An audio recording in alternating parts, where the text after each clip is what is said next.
We'll stay with tech now, and very pleased to welcome to the stage Maya Hari, Vice President, Asia Pacific at Twitter. Now, if you go to Twitter and you press the About button, because I did that, this is what you get. Twitter is what's happening in the world and what people are talking about right now. I spent most of my career in the media. People would talk about a media storm. They now talk about a social media storm, which is normally a debate on Twitter, whether it's the US president announcing policy changes, whether it's a showbiz story, whether it's sport. It seems to all happen on Twitter, and it is a source of news, source of information. But what are the broader trends in Asia, not just for consumers, but also for businesses, new businesses and existing businesses? We'd like to hear about that. So please welcome to the stage, Maya Hari.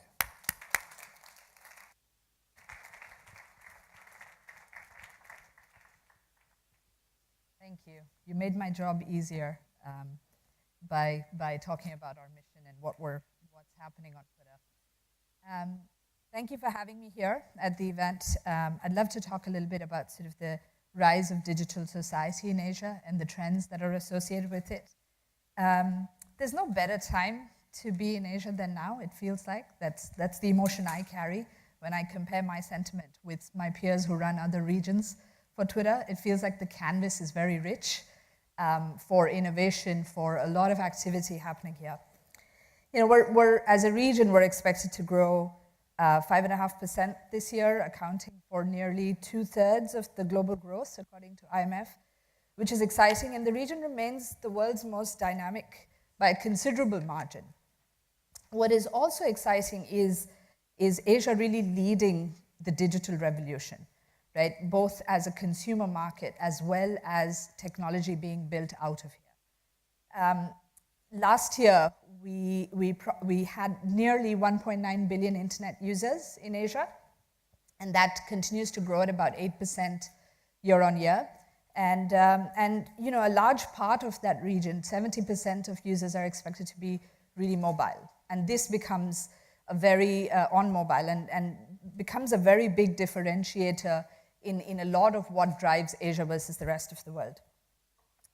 But within that, some of the interesting things, half of the millennials in the world will be in Asia by 2020.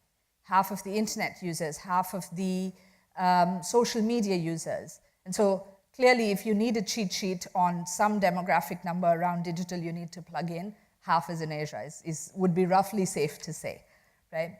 But I think the one biggest trend there is the millennial usage, or the millennial consumers. That demographic, in our view, actually drives a lot of separation of what happens in Asia versus the rest of the world.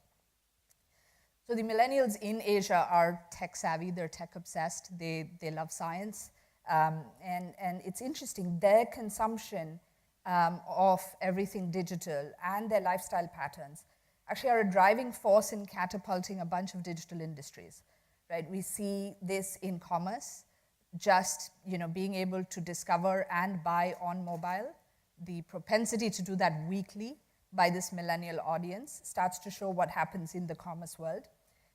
Same with payments, same with food delivery in this part of the world, and travel. The obsession to travel by these consumers is going to fundamentally change the number of jobs in travel we will see.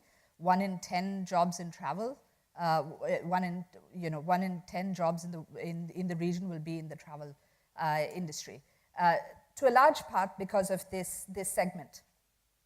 One of the things that we see is, based on the conversations we see millennials or audiences in general having on Twitter, it tends to define what they're interested in, what they're thinking about. And so we learn a lot from this. And the millennial consumers, deeply driven by purpose, by equality, and by concerns for things like environment, right? And this starts to pose some interesting trends for us to understand how business will evolve, right? So it's not uncommon for us to sort of see countries like India and China and millennials in this region care more about the environment, because they're sort of living in a scenario where carbon footprint is really challenging, and caring for climate change and talking about action that they would like to contribute to is something that we see very often. This year has been an interesting year for equality, both from gender equality and really fighting women coming out, sharing their voices on trying to have an equal footing has been remarkable to see around the region, but also things like same-sex marriage and marriage equality becoming a big trend around Australia and Taiwan and India, and sort of that discussion and debate playing out on the platform we saw. But the other really interesting trend with the rise of millennials in this segment is also that they are pushing businesses to do the right thing. And they will vote with their dollars on who to buy. And they don't just buy a product or a service anymore. They buy what you stand for as a company. And that's an interesting change for industry to think about as these digital consumers who are heavily connected and talking publicly. How do you have a play and a say in that mindset of the consumer? But if you sort of step out of just that millennial segment and look wider, we also saw other trends play out. Asia accounted for more than half of the worldwide digital video viewing audience last year. So video as a format has essentially become the common currency now of communication. We sort of expect that it will surpass 1.3 billion viewers by 2020. So the numbers continue to grow there. Now within Twitter we see, that's the industry at large, within Twitter we see similar trends as well.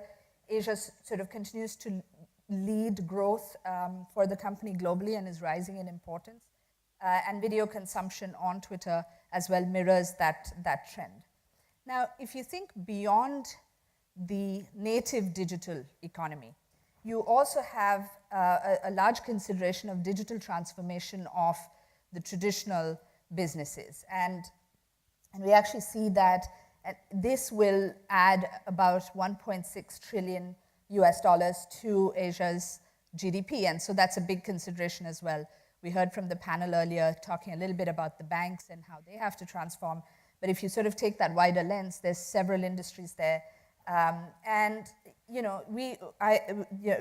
study from Microsoft and IDC actually expects that an incremental 1% of growth to Asia's GDP would come from this transformation, right? And so at that point, 60% of Asia's GDP will be derived from digital products and services. So this innate trend of consumers getting comfortable with technology sort of will have that ripple effect widely beyond the native digital economy.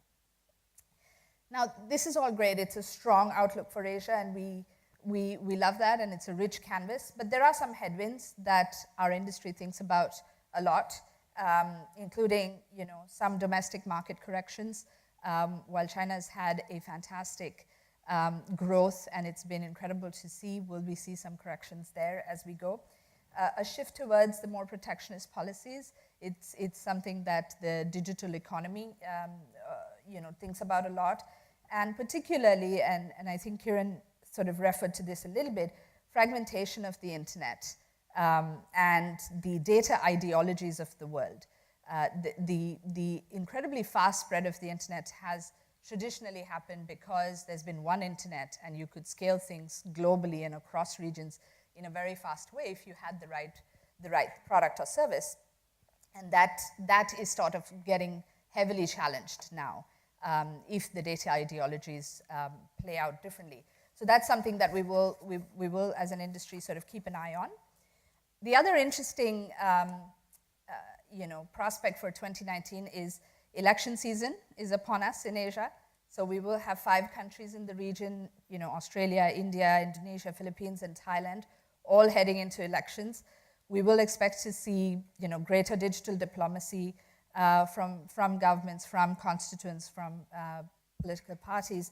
But also, there's an interesting trend around in Asia where there's a better digital bridge being built between consumers and governments for a really good outcome flattening of bureaucratic processes has been great to see, and also better efficiency in adding value on a day-to-day basis to a consumer's life.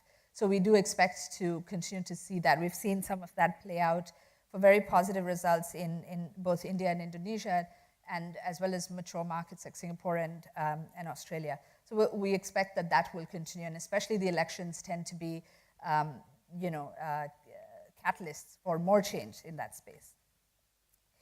As the Asian economy is becoming increasingly digitized, we see clear strengths emerging from the region. Artificial intelligence, Kai-Fu talked about that extensively.